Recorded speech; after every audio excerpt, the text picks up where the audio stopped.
সুপ্রিয় দর্শক, সবাইকে স্বাগতম জানাচ্ছি। আমি স্বপনেষ্টি। কুমিল্লা সদর দক্ষিণ উপজেলা বিজয়পুর দক্ষিণ বাজার এলাকা পিপলিয়া রোডে ঝুঁকি নিয়ে চলাচল করছে বিভিন্ন যানবাহন। মহাসড়ক থেকে নিচে নামার সংযোগ সড়কটি অত্যন্ত খারাপ হওয়ায় প্রতিদিন সিএনজি, অটোরিকশা, মোটরসাইকেল সহ বিভিন্ন গাড়িকে দুর্ঘটনার ঝুঁকি নিয়ে চলাচল করতে হচ্ছে।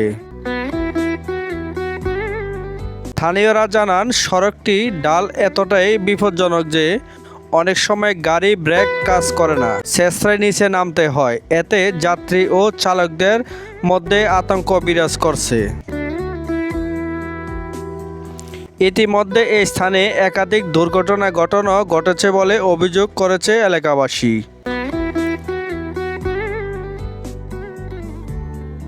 এলাকাবাসী দ্রুত সড়কটি সংস্কার ও নিরাপদ চলাচলের ব্যবস্থা গ্রহণে উপজেলা প্রশাসন এবং সংশ্লিষ্ট কর্তৃপক্ষের হস্তক্ষেপ কামনা করছে।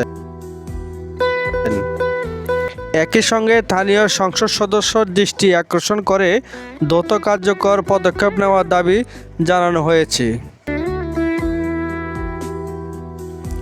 স্থানীয়দের মতে, দ্রুত ব্যবস্থা না নিলে যে কোনো সময় বড় ধরনের দুর্ঘটনা ঘটতে পারে বলে ধারণা করছে তারা। যারা ভিডিওটি দেখবেন, বিষয়টি সংশ্লিষ্ট কর্তৃপক্ষের নজরে আনতে সর্বোচ্চ শেয়ার করার অনুরোধ রইল। ধন্যবাদ সবাইকে। আমি স্বপনেষ্টি।